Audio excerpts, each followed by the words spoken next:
Bonjour à toutes et à tous, je suis très heureuse de vous retrouver pour cette nouvelle édition de Business Africa.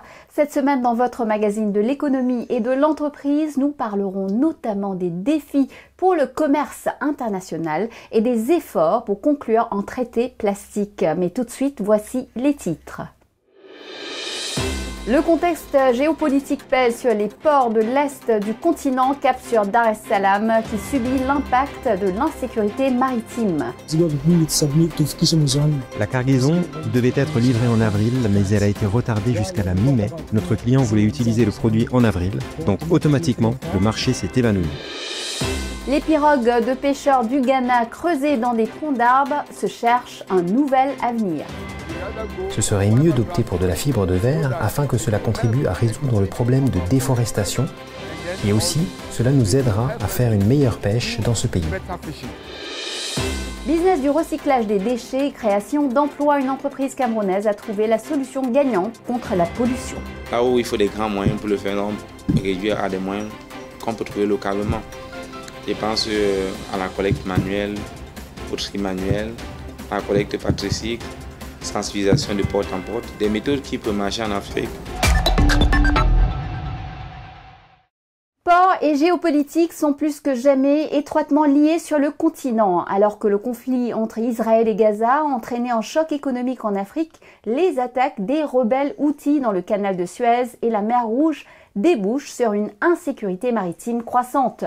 Résultat, l'augmentation des coûts du fret et les retards des mouvements de marchandises dans les ports d'Afrique de l'Est plombent la situation économique. Un reportage de Good Hope Amani en Tanzanie. Younes Kawa vend des accessoires pour téléphone portable. Il est l'un des nombreux hommes d'affaires tanzaniens à avoir été affecté par les retards et l'augmentation des coûts de fret dus à la perturbation des routes du canal de Suez et de la mer Rouge. Le retard d'une cargaison lui a même fait perdre une grosse affaire. La cargaison devait être livrée en avril, mais elle a été retardée jusqu'à la mi-mai. Notre client voulait utiliser le produit en avril, donc automatiquement, le marché s'est évanoui. N'oubliez pas que nous n'avons pas été payés. Nous nous attendions à être payés après la livraison des produits, donc nous avons subi de grosses pertes. Ce qui nous a poussés à vendre à bas prix pour gagner un peu d'argent. Ces entreprises sont négativement affectées en raison des prêts contractés par certains de leurs dirigeants. Ils sont tenus de les rembourser dans un délai fixe et le calendrier de fret de plus en plus erratique entraîne des difficultés pour ces entrepreneurs. Les prix des téléphones portables et des accessoires ne sont pas fixes. Ils varient. Vous trouvez ceci à 5 $, l'autre à 10 $. Par exemple, vous avez importé votre produit en pensant qu'au bout de quelques mois, le prix pourrait doubler pour atteindre 20 $. Puis lorsque le produit est retardé d'un mois, son prix le mois suivant peut subir une dépréciation. Vous constatez donc que vous avez importé à un prix élevé, mais que vous êtes forcé de vendre à un prix plus bas. Automatiquement, vous n'obtenez aucun bénéfice et cela réduit également la confiance de vos clients. Les exportations et les importations de l'Afrique vers l'Europe ont aussi une incidence sur les liens commerciaux et les relations entre les investisseurs du continent. L'impact est important car nous dépendons des marchandises en provenance d'Europe et d'Amérique et ils dépendent également du commerce avec les pays africains. Par exemple, l'Afrique du Nord souffre de ce problème et l'Afrique de l'Est est également confrontée à ce problème. Il y a des matières premières de l'Afrique vers le marché européen et des marchandises de l'Europe vers la Tanzanie. Cela est dû au traité bilatéral signé pour travailler ensemble. Donc, quand il y a des rebelles entre les deux, ils perturbent la chaîne commerciale entre l'Afrique, l'Europe et l'Amérique. Ainsi, beaucoup d'entreprises dont le travail est basé en Europe et en Amérique seront très affectées et créeront des difficultés économiques. Les gouvernements d'Afrique de l'Est s'efforcent d'améliorer les infrastructures de leurs ports en accueillant des investisseurs et en mettant en œuvre des technologies modernes. Objectif, attirer davantage de navires dans leur pays, en espérant que ce trafic accru apportera des marchés aux pays enclavés de la région. Mais il faudra du temps pour que ces investissements produisent les effets escomptés, car des problèmes de transport maritime et de logistique persistent. Si vous regardez attentivement, vous verrez que les investissements dans les ports sont énormes et que les attentes des entreprises sont très élevées. Mais des problèmes tels que les rebelles Houthis font que le port ne fonctionne pas comme prévu, ce qui peut conduire à une mauvaise collecte des revenus qui affectera la contribution à l'économie nationale. Si les navires utilisent d'autres routes qui ne sont pas les routes habituelles, cela signifie que les coûts augmentent en termes d'assurance. À cause de ces pirates, lorsque le voyage devient trop long, le coût sera automatiquement ajouté aux marchandises qui seront amenées sur le marché et à d'autres choses. Les hommes d'affaires sont très affectés parce que la plupart d'entre eux font des affaires grâce à des prêts. Donc, quand les navires sont retardés, les marchandises sont également retardées et la banque a besoin que les prêts soient remboursés. Donc, c'est un gros problème. L'importance du canal de Suez et de la mer Rouge dans le paysage commercial ne peut être sous-estimée. Ces deux canaux facilitent effectivement les échanges entre trois continents. Une fois perturbé, le commerce est gravement affecté, explique le président de l'association tanzanienne des agents maritimes, la Tanzania Shipping Agent Association.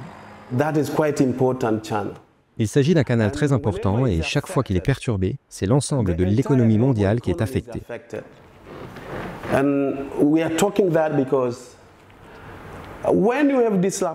Lorsque nous avons des perturbations, par exemple en matière de sécurité, nous créons des embouteillages au niveau du canal.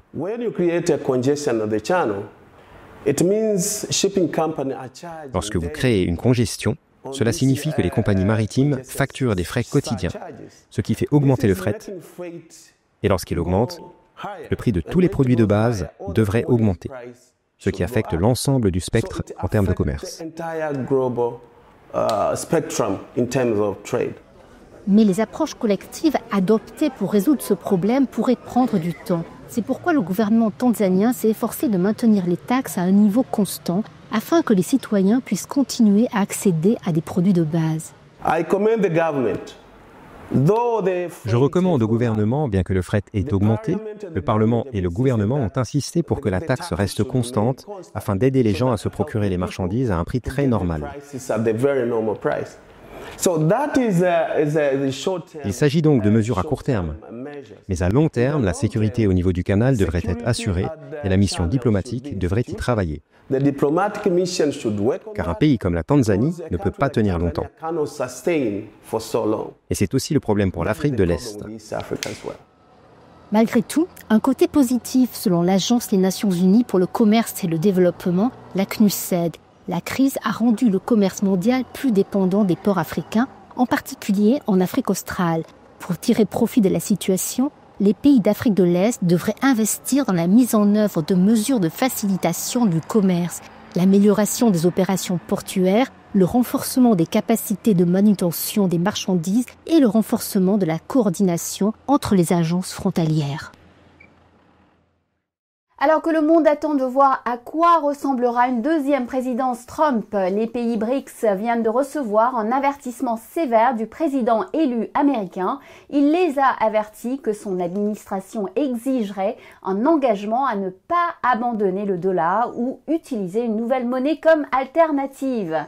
Il a déclaré, je cite, « Nous exigeons que ces pays s'engagent à ne pas créer une nouvelle monnaie BRICS, ni à soutenir une autre monnaie pour remplacer le puissant dollar américain. Sinon, ils seront confrontés à des droits de douane de 100%. » Trump souligne depuis longtemps qu'il veut que le dollar américain reste à la monnaie de réserve mondiale. Pourtant, les pays BRICS discutent de la question de la dédollarisation depuis 2023 et à nouveau plus récemment lors d'une réunion en octobre à Kazan, en Russie. Et précisément la femme à qui il reviendra d'affronter ces 4 années de présidence Trump potentiellement chargée de différends tarifaires est la Nigériane Ngozi Okonjo-Iweala. Les membres de l'Organisation mondiale du commerce ont convenu de la reconduire au poste de directrice générale pour un second mandat par consensus.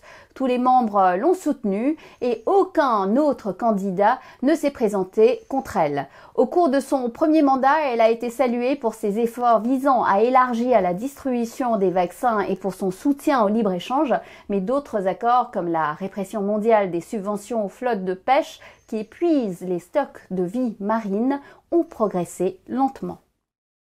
Direction les côtes du Ghana pour ce deuxième reportage. Les superbes pirogues peintes creusées dans des troncs d'arbres sont un plaisir des yeux dans ces communautés de pêcheurs en bord de mer. Pourtant, derrière des couleurs vibrantes et la force de l'artisanat local, une nouvelle réalité plus sombre se profile. L'amenuisement des stocks de poissons et la menace que pose la déforestation ont un impact croissant sur la vie des pêcheurs et sur cette riche tradition des pirogues creusées dans les arbres. John Awotwi nous en dit plus. Regardez. L'agitation qui règne sur ces débarcadères fait partie du quotidien de ces pêcheurs. Nana Juju Solomon a travaillé dans l'administration de la pêche pendant plus de 35 ans. Il est actuellement membre exécutif du Conseil national des pêcheurs en canoë du Ghana.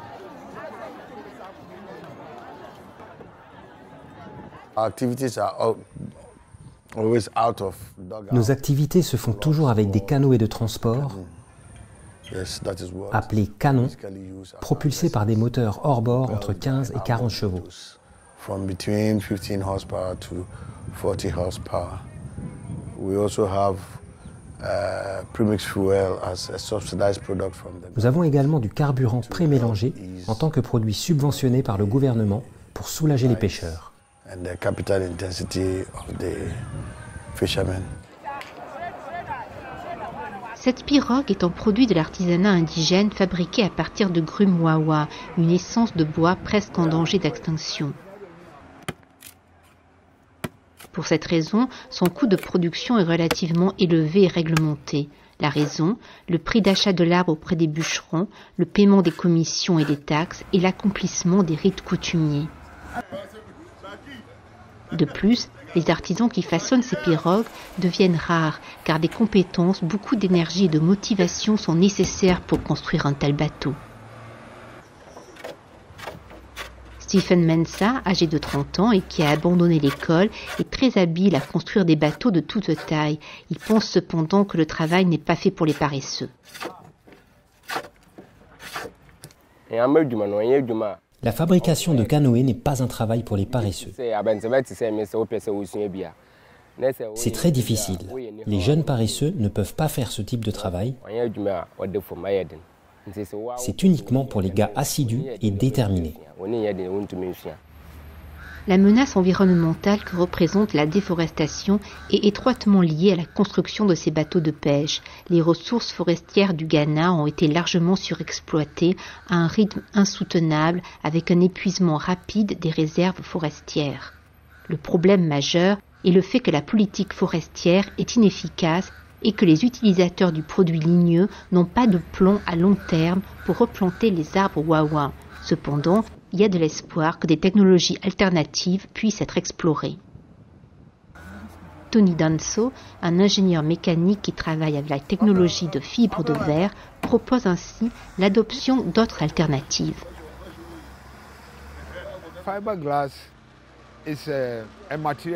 La fibre de verre est un matériau découvert il n'y a pas si longtemps. Il a été utilisé pour fabriquer de l'artisanat plus léger. Quand il a été utilisé pour des bateaux en mer et sur l'eau, il a été découvert qu'il était plus léger et rapide. Et aussi la viscosité entre le matériau et ensuite la surface de l'eau était si faible. Donc, pour cette raison, il pourrait flotter et avancer plus facilement. Ce serait mieux d'opter pour de la fibre de verre afin que cela contribue à résoudre le problème de déforestation et aussi cela nous aidera à faire une meilleure pêche dans ce pays. À l'heure actuelle, la durée de vie moyenne de ce type de pirogue est inférieure à 10 ans. Confrontées à la côte rocheuse, ces embarcations sont endommagées plus fréquemment que prévu, ce qui accroît d'autant la demande de pirogues neuves. Les défis de l'entreprise de pêche ne manquent pas, selon Nana Juju Solomon. Nous sortons en expédition en espérant juste que nous tomberons sur un banc de poissons et maintenant en regardant l'explosion démographique et l'effort tant des pêcheurs artisanaux que des pêcheurs industriels sur les stocks marins, c'est devenu une pratique obsolète et donc un grand défi. Les pêcheurs peuvent se lancer en expédition pendant 3 à 4 mois sans débarquer un seul poisson. fishermen can embark on expeditions. Ce qui est un vrai problème, un problème de sécurité nationale, de sécurité de l'emploi, mais aussi un problème de sécurité alimentaire. Which is a job security problem, which also is a food security problem. L'industrie de la pêche florissante du Ghana fournit des emplois et des moyens de subsistance à près de 10% de la population, tandis que la contribution de l'industrie de la pêche au PIB du pays est estimée à environ 5% au cours des 20 dernières années. Il est donc essentiel de trouver des ressources alternatives pour construire ces pirogues afin de préserver l'industrie de la pêche, améliorer les moyens de subsistance des pêcheurs et protéger les forêts au Ghana.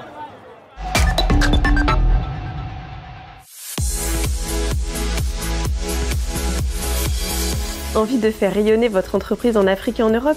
Augmentez votre visibilité avec Fréquence Business grâce à notre réseau de chaînes de télévision nationales dans plus de 40 pays. Chaque semaine, plus d'une centaine de diffusions à travers l'Afrique, l'océan Indien et l'Europe. Ne manquez pas cette opportunité unique. Alors n'hésitez pas, contactez-nous dès maintenant.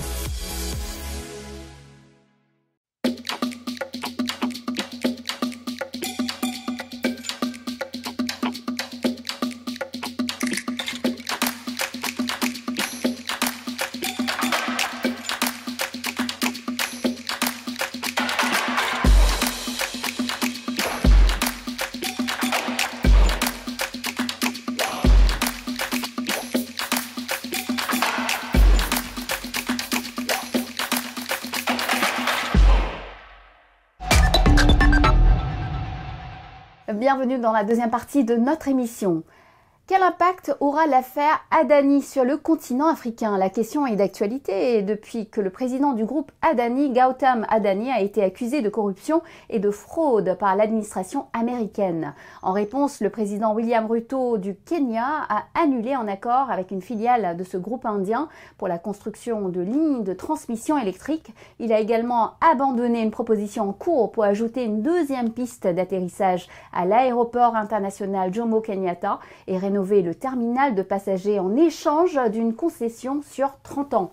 Pendant ce temps, en Tanzanie, le gouvernement a fait un choix différent. Le pays a annoncé qu'il honorerait une concession portuaire sur 30 ans avec le groupe Adani pour le terminal 2 de conteneurs de Dar es Salaam. En République du Congo, de nouvelles réformes pour accroître le collecte des recettes doivent entrer en vigueur l'année prochaine.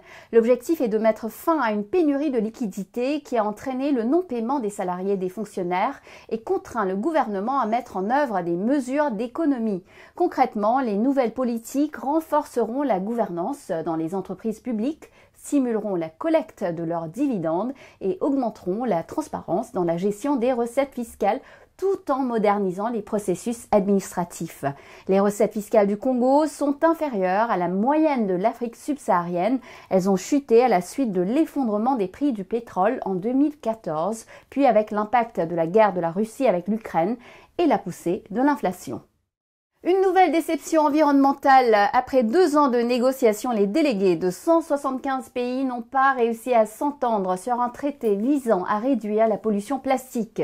Le sommet organisé par les Nations Unies à Busan, en Corée du Sud, s'est terminé la semaine dernière sur le blocage des pays fournisseurs de l'industrie pétrochimique. Ces pays, parmi lesquels figurent l'Arabie Saoudite et la Russie, sont hostiles aux tentatives visant à limiter la production de plastique. Elle devrait augmenter d'environ 60% d'ici 2040 selon l'OCDE. L'absence d'accord contraignant est une amère déception pour le Kenya qui avait pris la tête des négociations. Il est l'un des rares pays à avoir interdit l'utilisation de sacs en plastique et de plastique à usage unique comme les bouteilles d'eau dans les zones protégées. Et justement, la collecte et le recyclage des objets usagés, notamment plastiques, est un secteur économique qui monte très vite en Afrique. Loin d'être une nuisance, les immondices qui jonchent les rues de nombreuses villes africaines sont devenus, pour certains, une opportunité économique à ne pas rater. Des entreprises camerounaises ont ainsi décidé d'allier les luttes contre la pollution de l'environnement et business des déchets avec de nombreuses créations d'emplois à la clé. Aboubacar Sidik Mounchili nous emmène à Douala à la découverte d'une jeune entreprise très ambitieuse dans ce secteur prometteur. Douala, capitale économique du Cameroun. L'autre visage de cette métropole qui se transforme pourtant agréablement chaque jour, c'est encore malheureusement ces nombreux déchets de toutes sortes abandonnés dans la nature par les populations dans de nombreux quartiers. Ils polluent l'environnement, bouchent les drains et créent des inondations. Pas plus tard que la semaine dernière, on a travaillé sur ces drains. On a complètement curé le drain, mais entre grandes surprises, le drain est encore bondé de déchets. Un véritable casse-tête et désastre environnemental, surtout en ce qui concerne les déchets plastiques auxquels ce jeune promoteur et son entreprise ont choisi de s'attaquer en bâtissant leur réputation sur une solution originale adaptée à la situation locale. Nous avons essayé de contextualiser au contexte camerounais en développant des solutions alternatives. C'est-à-dire que là où il faut des grands moyens pour le faire, réduire à des moyens qu'on peut trouver localement. Je pense à la collecte manuelle, au tri manuel, à la collecte par tricycle, sensibilisation de porte en porte, des méthodes qui peuvent marcher en Afrique. Cette place est le défi de jeunes étudiants camerounais conçus dans le cadre des compétitions interuniversitaires dans le pays, édition 2010, rubrique Environnement et gestion des ressources naturelles. Un groupe de jeunes qui veulent apporter une solution au problème de la pollution des plastiques dans la ville de Douala. C'est un projet qu'il fallait pour le Cameroun déjà, et peut-être l'Afrique, parce que nous avons une ambition assez large, les problématiques environnementales en Afrique. L'entreprise, créée en 2012, manie depuis lors avec succès assainissement de l'environnement et même business autour des déchets plastiques à travers le recyclage. Les ordures constituent une mine d'or, une niche d'opportunités pour Rodrigue Gondé et toute son équipe. RedPlace collecte tous les types de plastique, en l'occurrence les bouteilles, les films plastiques, donc tout ce qui est bouteilles plastiques, tout ce qui est plastique sur le site, on collecte. Les équipes de cette jeune entreprise sillonnent la ville de Douala pour collecter des déchets dans le cadre du programme Éco-Collecte et sensibilisent également les ménages au tri des ordures ainsi que les établissements scolaires. D'autres localités du Cameroun comme Yaoundé ne sont pas en reste. Une fois les déchets collectés, ces déchets sont transportés au niveau de l'usine de traitement où ils sont triés, lavés, broyés. Nous pouvons collecter jusqu'à 2000 tonnes sur nos points de collecte. Donc, comme je dis, on fait une projection pour atteindre 10 000 tonnes d'ici 2025. Le travail de recyclage ou de production de la matière première pour d'autres entreprises à base des déchets collectés sur le terrain se fait ici à l'usine, bâtie en plein cœur du quartier industriel Bonabéry, situé en périphérie de la ville de Douala. Des produits finis ou semi-finis sont obtenus au bout d'un long et minutieux processus qui requiert des moyens techniques lourds, adaptés et des compétences variées. Quand ça arrive, nous pesons d'abord. Le camion rentre dans le site. Et les gens, on a des travaux qui font descendre ça. Et on pèse ça. Le travail ici consiste à plusieurs choses. Nous avons la fabrication des pavés, nous avons le tri des matières, nous avons le broyage, nous avons le pesage. On a beaucoup de travaux à faire. La main-d'œuvre de RedPlace est essentiellement jeune. Pendant les vacances, l'entreprise lance même parfois des grandes opérations ou caravanes de collecte des déchets à l'intention des jeunes scolaires ou universitaires avec le concours de nombreux partenaires, des municipalités, des entreprises ainsi que d'autres acteurs engagés dans la lutte contre la pollution des villes et la préservation saine de l'environnement. Ces opérations de collecte leur permettent de gagner de l'argent pour mieux préparer la rentrée des classes en devenant des défenseurs de l'environnement et de véritables chasseurs des déchets plastiques. Elles leur donnent aussi la possibilité d'apprendre plein de choses, comme dans le cas de ces ouvriers d'usine. À travers ce travail, j'ai appris beaucoup de choses que je n'avais jamais su dans ma vie. Comment transformer les produits, les déchets déjà abandonnés en produits finis. Et les rendre en pavés, les transformer en produits qu'on peut encore utiliser. Je suis vraiment très émue de mon travail. RedPlace a de nombreux clients, des entreprises qui prennent de la matière première, les produits issus de la transformation sortis de cette usine pour la fabrication de plusieurs autres produits encore, comme entre autres les tuiles, les chaises, les tables en plastique, les bacs à ordures et la liste est très longue.